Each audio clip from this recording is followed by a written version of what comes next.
A collage, an upside-down brick tower, the title In Violet Air in sparkling purple overlapping letters. Momentary shots of two paintings, then an off-white screen with small black text, quote, The New Rite of Spring, Sacrificial Dance. Play any piece but give up middle C. October 10, 1977, Pauline Oliveros. A landscape of broad-leafed trees and grass digitally altered into a world of violets, pinks, creams, and peaches where sky, leaves, and ground blend. In a clearing, a person with a small backpack walks toward trees, followed by a small dog with a fluffy tail.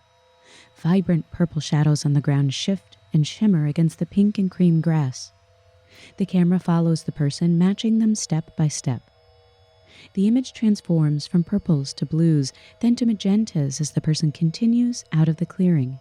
The dog, a good distance behind, trots along, investigating the smells of the grass, then the air. Shadows of the leaves fall across their bodies.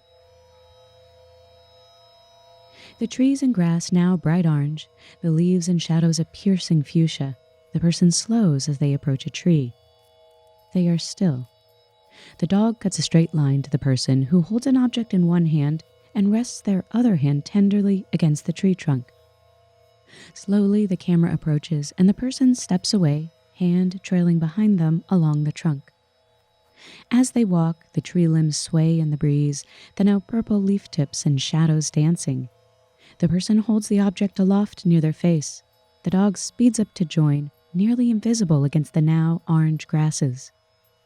They pass through the shady spot, and on stepping to the edge of the sun with the grass baked purple, they turn and walk deeper into the trees.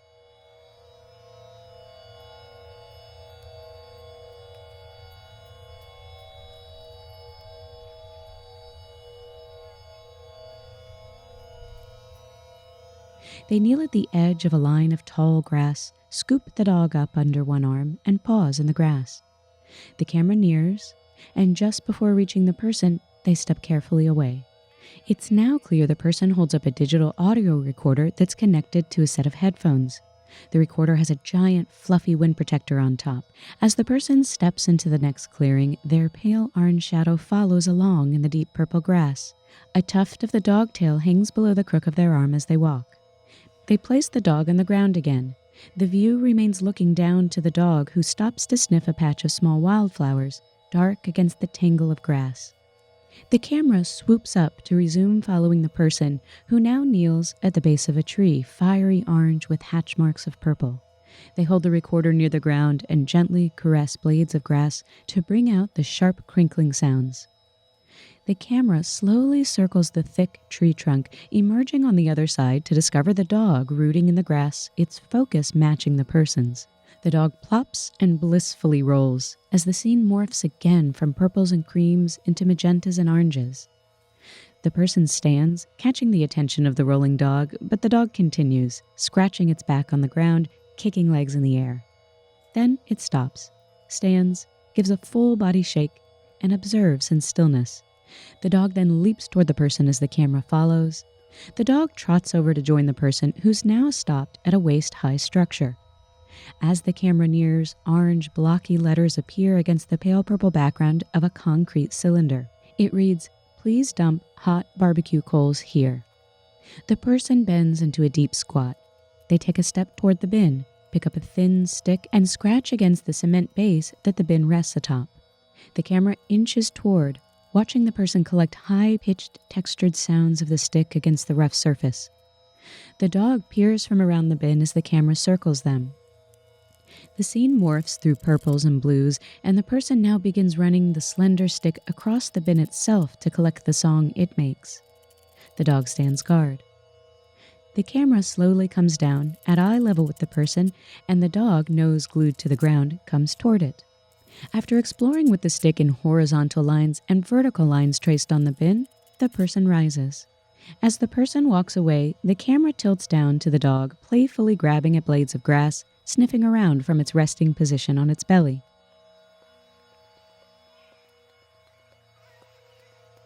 Suddenly alert, it turns its head and pops up, running after the person.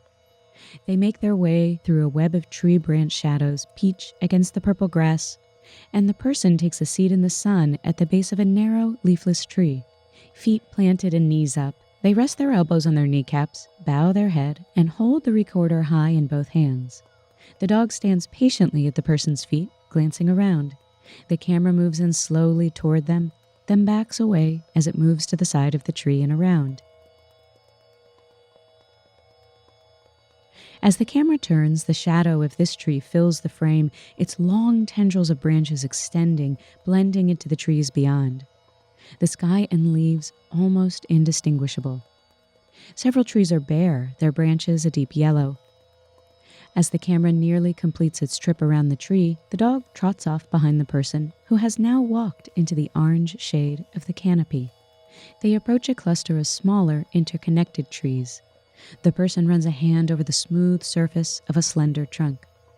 The camera sinks low into the orange and purple grass, points downward toward a view of dark purple fallen leaves, knobby sticks, and mats of grass blades. The camera gently tilts its view upward to reveal the person walking in measured circles around a coppiced tree with multiple trunks at the edge of the cluster. They're running one hand along each trunk. The dog explores nearby. The scene morphs again, a bright yellow of trunks, leaves, and grass dominating the view. As the person continues circling, the camera turns. The dog approaches but ignores the camera, nose to the ground.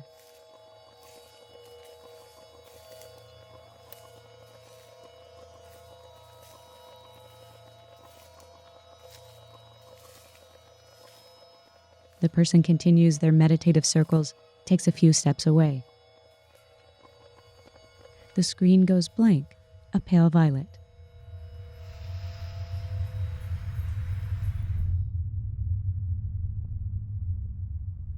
White text appears in all lowercase. Locate a ground, middle C, a center. An idea, texture, alter, or sensibility. Feel its poison. Feel where it vibrates in the body and against the violet sky. Feel where it drapes and where it obfuscates.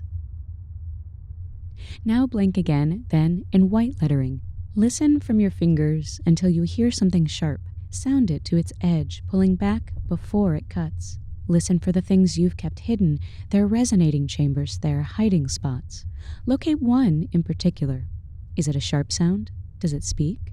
Does its echo hex, charm, or curse? Blank pale violet, then locate a ground, middle C, a center. Circle it 7 times. What falls upright?